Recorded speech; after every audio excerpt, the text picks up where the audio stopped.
Okay, thank you. ನಾನು ಸಿದ್ದು ದುತ್ರಗಾಮಿ, ಬಾಗಲಕೋಟೆಯ ಜಿಲ್ಲಾ ವರದಿಗಾರ. ಬಾಗಲಕೋಟೆ ಜಿಲ್ಲೆಯಲ್ಲಿ ಇವತ್ತಿನ ದಿವಸ ಮುಂಗಾರು ಬೆಳೆ ಕೈಕೊಟ್ಟ ಹಿನ್ನೆಲೆಯಲ್ಲಿ ಸಾಕಷ್ಟು ರೈತರು ಕೂಡ ಇವತ್ತಿನ ದಿವಸ ಕಷ್ಟದಾಯಕವಾದಂಥ ಜೀವನ ಸಾಗಿಸುವಂತಾಗಿದೆ.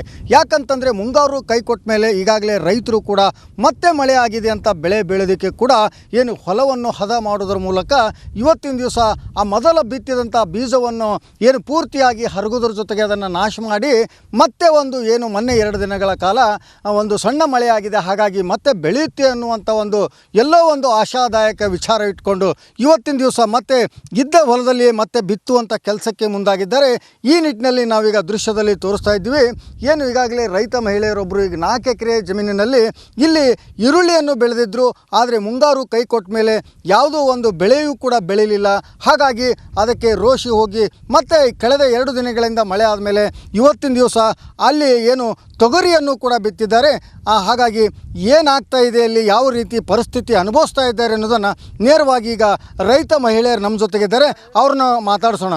ಅಮರ, ಈಗ ಮೊದಲು ಏನು ಬಿತ್ತಿದ್ರಿ ಮತ್ತು ಇವತ್ತು ಮತ್ತೆ ಏನು ಹೊಳ್ಳಿ ಬಿತ್ತಿದ್ರಿ, ಎಷ್ಟು ಲಾಸ್ ಆಗಿತ್ತು ನಿಮಗೆ? ಉಳ್ಳಾಗಡ್ಡಿ ಬೀಜ ಹಾಕಿದ್ರಿ 60-70 ಸಾವಿರ ರೂಪಾಯಿ ಹಾಳಾಗೈತೆ ರೀ. ಬೀಜ ಗೊಬ್ಬರ ತಂದು ಹಾಕಿ ಮತ್ತು ಈಗ ತೊಗರಿ ಬೀಜ ಹಾಕಿವ್ರಿ. ತಂದು ಮಳೆ ಅದೈತೆ ಅಂತೇಳಿ ಮಳೆನೇ ಇಲ್ರಿ. ರೈತರ ಬಳಿ ಏನು ಮಾಡೋದೈತೆ ರೀ. ಈಗೂ ಸಾಲ ಮಾಡಿ ತಂದು ಹಾಕಿವ್ರಿ.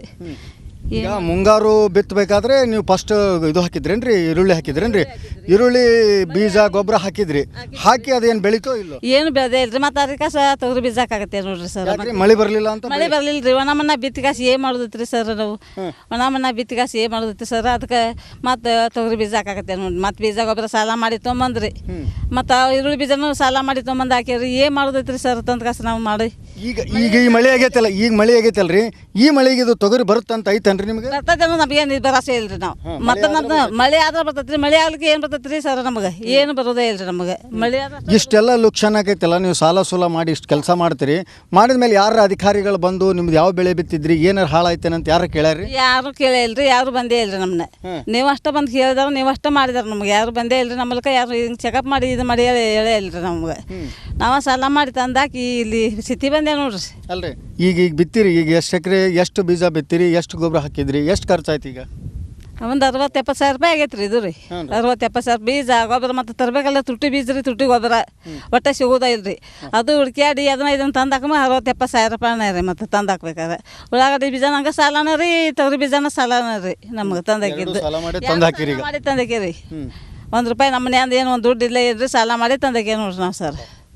ಇದಿಷ್ಟು ಏನು ಇವತ್ತಿನ ದಿವಸ ಕಿರುಸೂರು ಗ್ರಾಮದಲ್ಲಿರ್ತಕ್ಕಂಥ ರೈತ ಮಹಿಳೆ ಮಾತಾಗಿದೆ.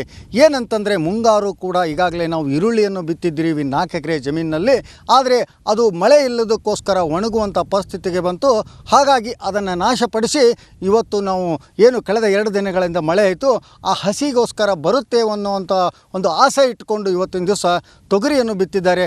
ಆದರೆ ತೊಗರಿ ಕೂಡ ಕೈಗೆ ಸಿಗುತ್ತೆ ಅನ್ನುವಂಥ ವಿಶ್ವಾಸ ಅವ್ರಿಗಿಲ್ಲ. ಯಾಕಂತಂದರೆ ಮುಂದೆ ಮಳೆ ಆಗದೇ ಇದ್ದರೆ ಈ ತೊಗರಿಯು ಕೂಡ ಕೈ ಸಿಗೋದಿಲ್ಲ ಅನ್ನುವಂಥ ಗೋಳನ್ನು ನಮ್ಮ ಮುಂದೆ ತೋಡ್ಕೊಂಡಿದ್ದಾರೆ.